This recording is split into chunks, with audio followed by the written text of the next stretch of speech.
The frost giants, the malevolent villains of our movie, they are not easily dealt with. Use snow, ice, water to terrifying effect.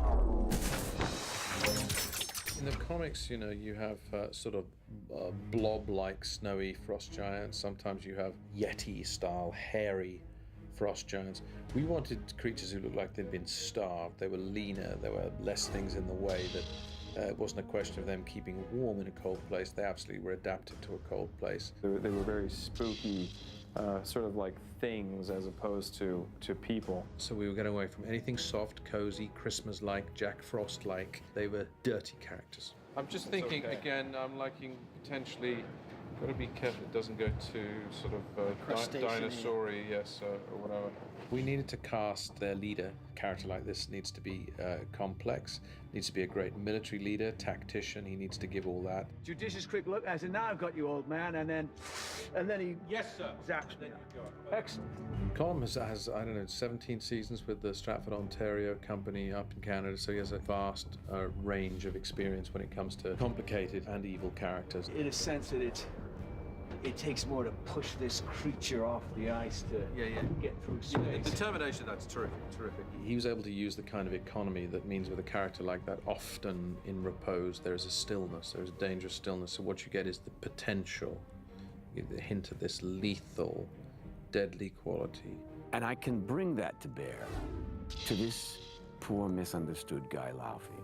They are beyond diplomacy now, old father. From the moment he starts to speak, your heart beats a little quicker. He'll get what he came for.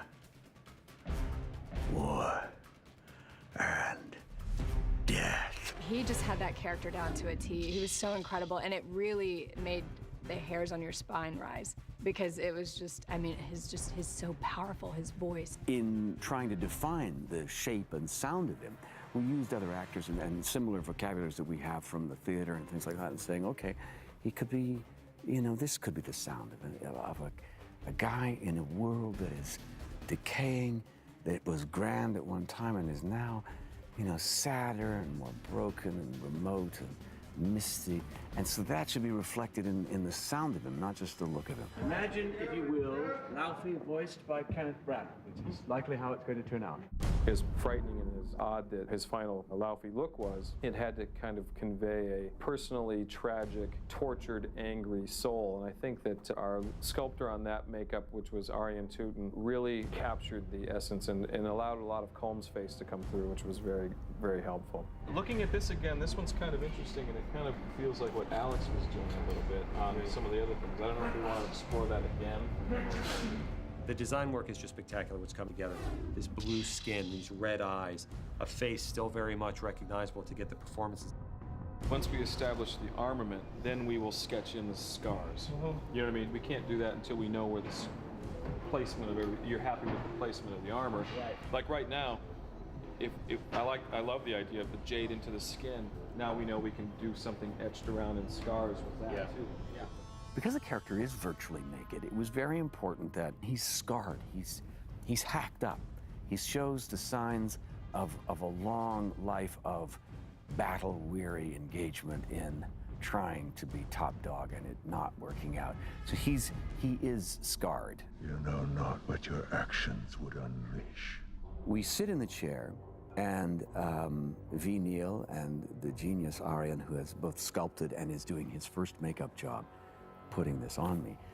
We sit down and we start painting me blue. I'm glued in to a bald cap.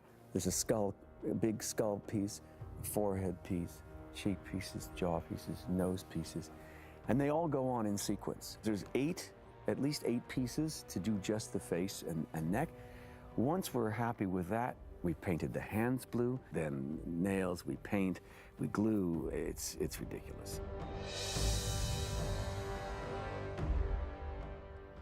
See, I want them to see your skills and your genius, not just your hair. Colm did an amazing job. I mean, just incredible job. His voice, I mean, it was just terrifying. From day one, you know, the enthusiasm that comes out of that guy is epic, you know. Wonderful actor. It's fun to work with him. We had some great scenes together. End this now. Your boy Your boys sought this out. You think you know Thor, and you may think you know Laufey, but this is ours, and we've given it an enormous amount of thought. And so, you know, I'm proud to say I think we've come up with something that, you know, will be of interest to people. I hope it's true.